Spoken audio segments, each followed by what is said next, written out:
Bonjour à tous, bienvenue dans cette nouvelle vidéo de la playlist Bitcoin pour les pros. Alors avant de démarrer, petit rappel, nous sommes à la 4e vidéo de cette playlist.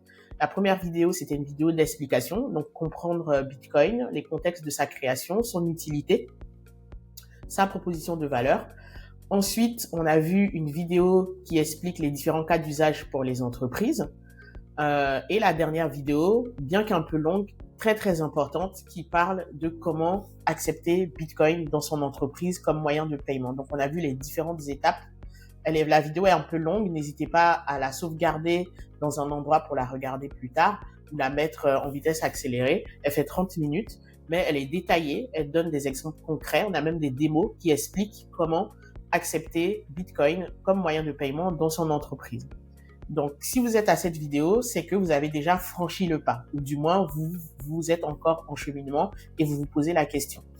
Le sujet qu'on va aborder aujourd'hui, il est très important parce que quand on commence à se poser la question de comment on accepte les paiements Bitcoin, c'est la question qui revient tout de suite après, c'est celle de la fiscalité. Donc, vous détenez ou vous acceptez des cryptos dans votre activité, vous vous demandez comment les déclarer ou les intégrer dans la compta. Vous avez entendu parler d'obligations fiscales, mais vous n'y voyez toujours pas clair. Pas de panique, dans cette vidéo, je vous donne un aperçu simple et à jour de la fiscalité en France, que vous soyez un particulier ou une entreprise. On parlera de comptabilité, immobilisation, bilan, plus-value, sans jargon comptable, avec des exemples concrets.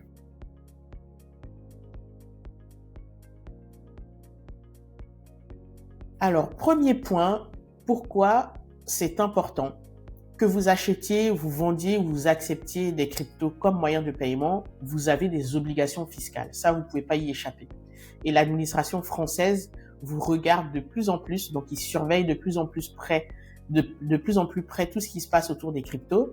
Mais avec les bonnes infos, vous pouvez être en règle sans stress.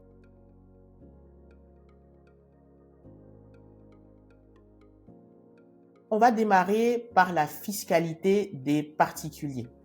Donc, si vous êtes un particulier, que vous achetez et vous vendez des cryptos à titre personnel, donc pas à titre de l'entreprise, eh bien, c'est l'article 150 du CGI, donc le Code général des impôts, qui s'applique.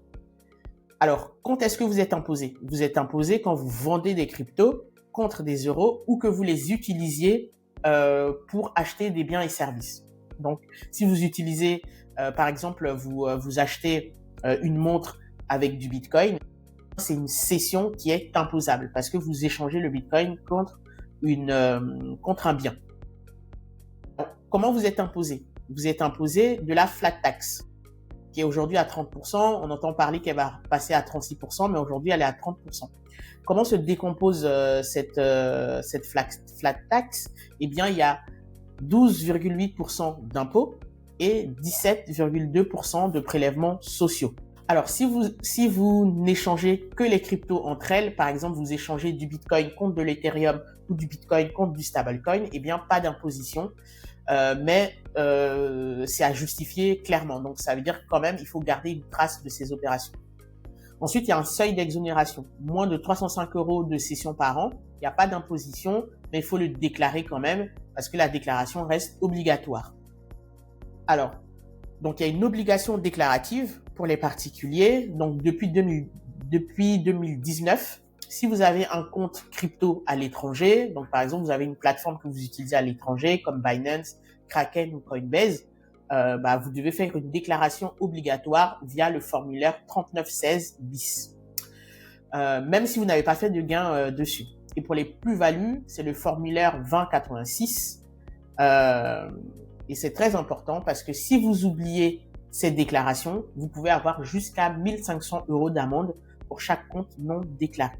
Donc, c'est très important de déclarer à la fois ses comptes à l'étranger, ses plus-values et les transactions qui ont été effectuées. Donc, on voit bien que même si le cadre il est plutôt clair, ça reste quand même un peu compliqué. Donc, il faut toujours peut-être se faire accompagner si c'est trop compliqué pour vous. Mais en tout cas, vous sachez que vous risquez 1500 € d'amende par compte non déclaré, donc il faut prendre le temps de le faire.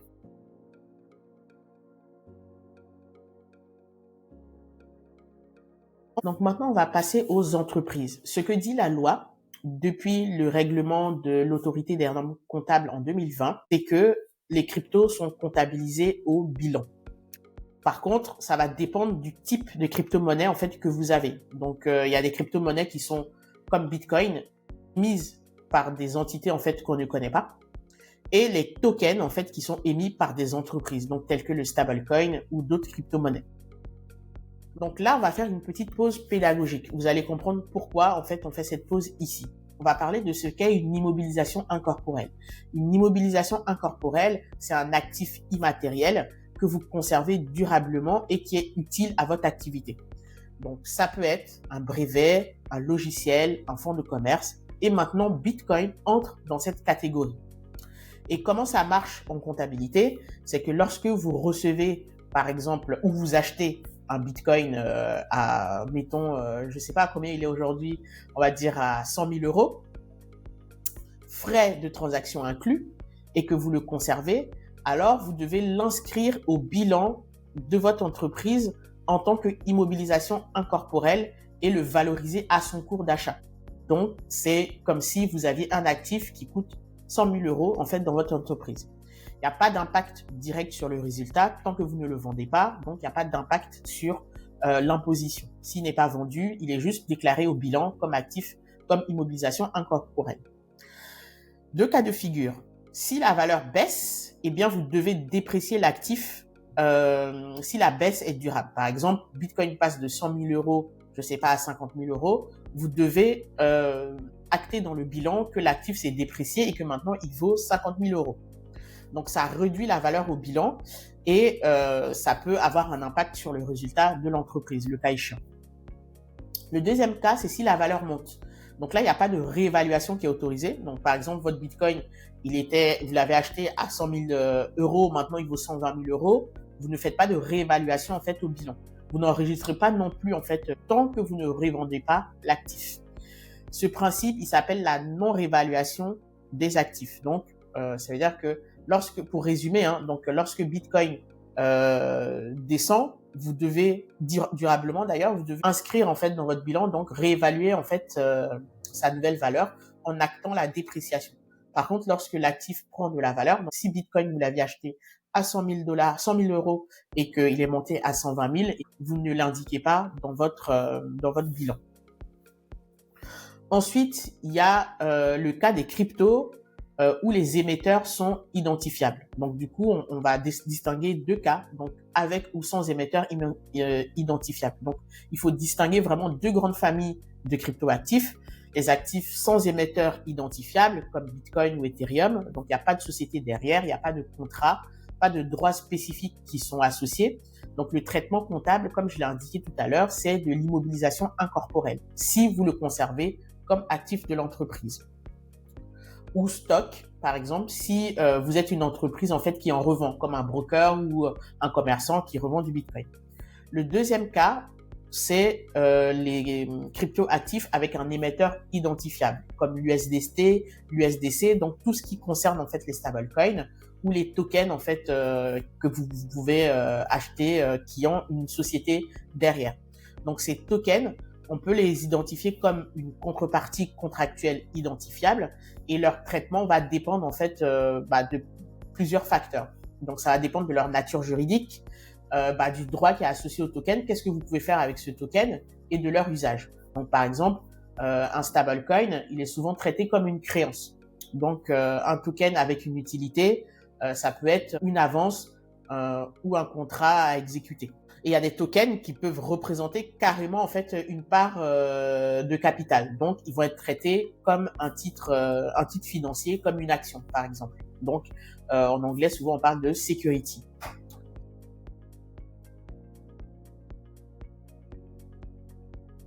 Alors comment déclarer vos transactions? Donc si vous acceptez un paiement en Bitcoin, il y a deux cas. Donc vous déclarez la valeur en euros au moment de la transaction. Donc ça, c'est le cas où vous convertissez directement en fait les cryptos reçus en euros. Ce montant intègre votre chiffre d'affaires et donc ça rentre en fait comme un paiement normal. C'est comme si vous avez reçu un paiement via un virement, via Stripe ou n'importe quoi d'autre, via carte bleue. Donc, il n'y a pas de traitement particulier à faire étant donné que vous avez tout de suite converti l'actif reçu en euros. Ensuite, il y a le deuxième cas. Donc, vous conservez vos cryptos. Donc, c'est ce que j'expliquais au début. Si c'est du Bitcoin ou de l'Ethereum, eh bien, ça va rentrer au bilan comme une immobilisation incorporelle. Vous le vendez, vous recevez, vous réalisez une plus-value ou une perte, c'est à intégrer dans votre résultat fiscal. Mais tant que vous ne le vendez pas, ça figure au bilan de votre entreprise. Il n'y a pas d'imposition là-dessus. Par contre, si l'actif se déprécie, eh bien, vous devez le déclarer, vous devez en tout cas enregistrer cette dépréciation. La partie imposable, elle se passe lorsque vous avez vendu et que vous avez réalisé une plus-value.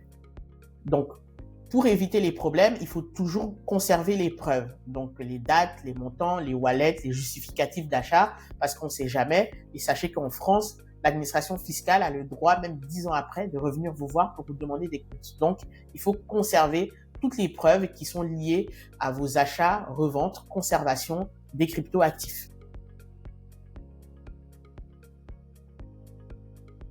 Ensuite, on va terminer par 3 erreurs à éviter. La première, c'est ne pas déclarer en fait les comptes à l'étranger. Donc ça peut être vraiment très embêtant parce que comme je vous disais, vous encourez jusqu'à 1 500 € d'amende pour chaque compte non déclaré. Deuxième erreur à éviter, c'est ignorer les règles comptables. Pas de suivi de valeur, pas de justificatif, etc., etc. La troisième erreur, c'est de traiter tous les tokens de façon identique. Confondre Bitcoin et USDC, Bitcoin et la nouvelle crypto-monnaie pépite à tête de chien, ça peut vous être fatal. Donc, il faut bien identifier le type on va dire de jeton, le type de crypto-monnaie que vous conservez dans votre trésorerie. Ce que vous risquez, eh bien, si vous vous mettez pas en règle, vous pouvez avoir un redressement fiscal, des blocages bancaires, des refus d'attestation comptable, perte de crédibilité face à vos clients, vos fournisseurs. Donc, il faut en faire attention à tous ces éléments. Petit rappel, c'est pas vraiment en fait Donc, j'en profite pour rappeler que accepter les paiements en crypto ou détenir des crypto-monnaies dans sa trésorerie, c'est pas quelque chose en fait de très risqué. Ce qui l'est, c'est vraiment de mal l'intégrer dans la gestion de votre entreprise. Donc déjà, bien choisir les crypto-monnaies qu'on conserve. Donc, ce n'est pas un conseil en investissement, bien évidemment, mais Bitcoin est un actif solide qui a montré à travers le temps sa capacité à s'apprécier face aux monnaies fiduciaires comme l'euro ou le dollar. Donc, ça constitue un actif de trésorerie très intéressant.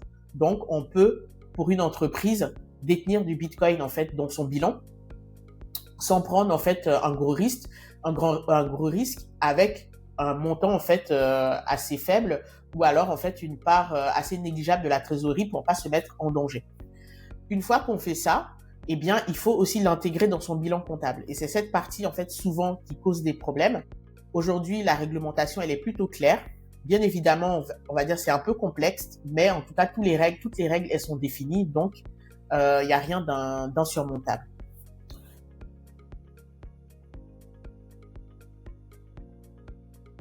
La conclusion, c'est que la fiscalité, en réalité, n'est pas aussi floue qu'on le pense. Si vous avez un expert comptable qui a pris la peine, en fait, de se pencher sur le sujet, eh bien, il peut vous apporter, en fait, toute l'aide qu'il faut pour pouvoir déclarer vos crypto-monnaies, on va dire de façon sûre, de façon conforme aux règles.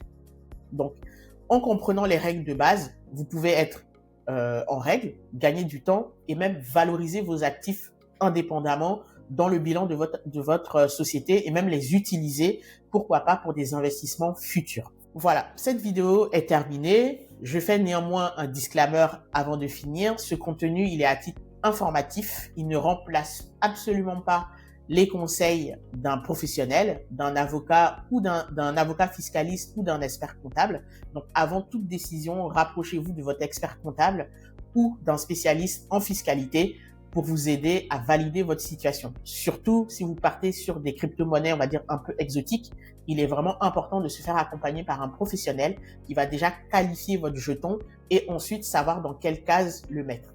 Si c'est du Bitcoin, eh bien, c'est encore plus simple parce qu'aujourd'hui, le cadre, il est plutôt clair, mais ça nécessite quand même un travail côté expert comptable. Donc, n'hésitez pas à vous rapprocher de ce dernier pour avoir sa validation et surtout le faire dans les règles qui vont bien.